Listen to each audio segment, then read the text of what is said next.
تو اب دیوانہ بنا لیا ہے میں نے خود کو. دیوانہ بنا لیا ہے میں نے خود کو. ایک مصرع ذرا یاد آ جائے تو چلاؤں. یہ دیوانہ بنا لیا ہے میں نے خود کو، تخلیق کی چکی میں تمہارے آگے. آوارہ بہت کیا ہے میں نے خود کو، دیوانہ بنا لیا ہے میں نے خود کو، تخلیق کی چکی میں تمہارے آگے. ہاں پیس کے رکھ دیا ہے میں نے خود کو. یعنی اضطراب وجود اور یعنی کرب وجود اور تخلیق اور اضطراب تخلیق جو ہے، اس کے چکی جیسے پارٹوں میں آدمی دانہ ہو کے پس جاتا ہے. تو اس کی اب میں دوسری یہ رباعیاں سناتا ہوں، کیونکہ میرا کہنا یہ ہے کہ بھائی ٹھیک ہے، بہت سے لوگ پتہ نہیں کیا کیا کہتے ہیں جس سے میں اپنی اوقات کو بھر کے پہچانتا ہوں. تو اس میں کہیں کہہ رہا تھا کہ بھائی فن کی جو لاٹری ہے وہ قضا و قدر نے فقیر کے نام پہ نکال دی ہے.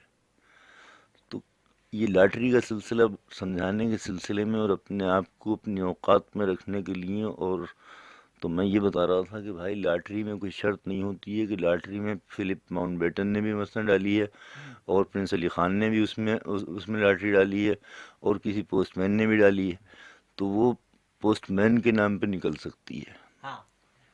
امکان ہوتا ہے. تو اس میں کوئی، تو میں کہہ رہا تھا ٹھیک ہے، میں اپنی اوقات کو پہچانتا ہوں. فن کی لاٹری میرے نام پہ نکلی ہوئی ہے، تو مجھے اس میں اکڑنے کی یا مغرور ہونے کی کیا بات ہے. بھائی اللہ تعالیٰ کے سامنے انکساری سے آدمی پیش آئے، شکر گزار ہو، اور اس کی دی ہوئی جوہر کی جو امانت ہے وہ اللہ تعالیٰ کی مخلوق میں جہاں تک بساط میں اور طاقت میں ہو اسے تقسیم کرے.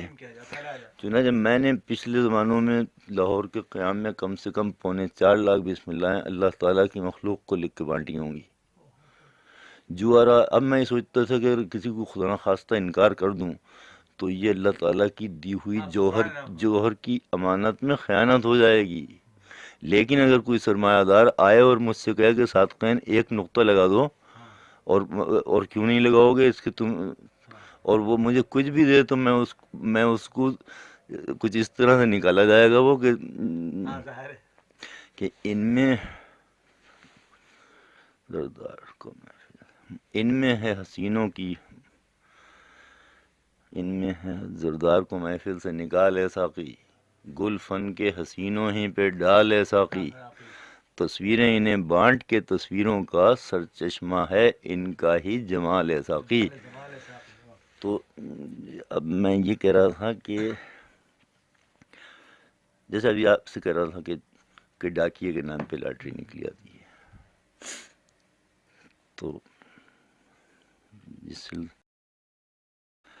نازل یہ قلم کس پہ ہے مجھ جیسے پر، نازل یہ قلم کس پہ ہے مجھ جیسے پر، اور لوح کا دم کس پہ ہے مجھ جیسے پر.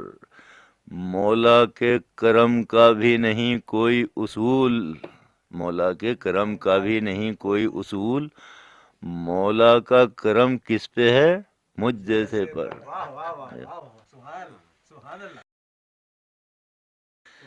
قسمت نے مجھے پیش کیا تھا کیا کیا، قسمت نے مجھے پیش کیا تھا کیا کیا، رد کر کے مگر میں نے لیا تھا کیا کیا، رد کر کے مگر میں نے لیا تھا کیا کیا. مجھ میں تو تھی ایک خوئے قناعت، ورنہ مولا نے تو بندے کو دیا تھا کیا کیا،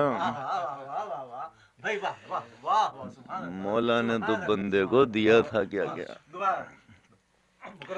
جی، قسمت نے مجھے پیش کیا تھا کیا کیا، رد کر کے مگر میں نے لیا تھا کیا کیا. مجھ میں تو تھی ایک خوئے قناعت، ورنہ مولا نے تو بندے کو دیا تھا کیا.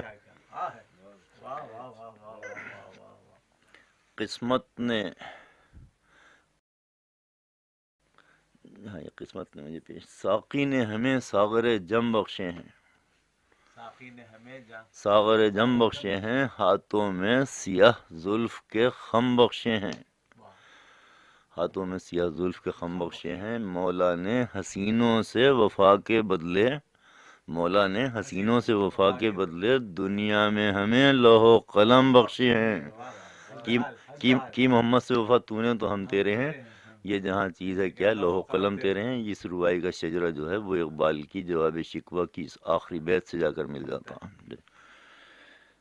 ساقی نے ہمیں صبر جم بخشے. یعنی یہ مولا نے عدم رکھ دیا میرے آگے. مولا نے عدم رکھ دیا میرے آگے. دی لوح قلم رکھ دیا میرے آگے. دی لوح قلم رکھ دیا میرے آگے. ایک کوزہ دیا کوزے میں بھرنے کے لیے. ایک بحر کرم رکھ دیا میرے آگے. ایک بحر کرم رکھ دیا میرے آگے. یہ خطاطی کے ساتھ میں اب دیکھیں ہم نقش کو پیچیدہ کیا کرتے ہیں. ہم نقش کو پیچیدہ کیا کرتے ہیں اور حرف خمیدہ بھی لکھا کرتے ہیں. نقش کو پیچیدہ کیا کرتے ہیں اور حرف خمیدہ بھی لکھا کرتے ہیں. ایسا مگر کرنے سے ہمیشہ پہلے گیسوئے مشیت کو چھوا کرتے ہیں.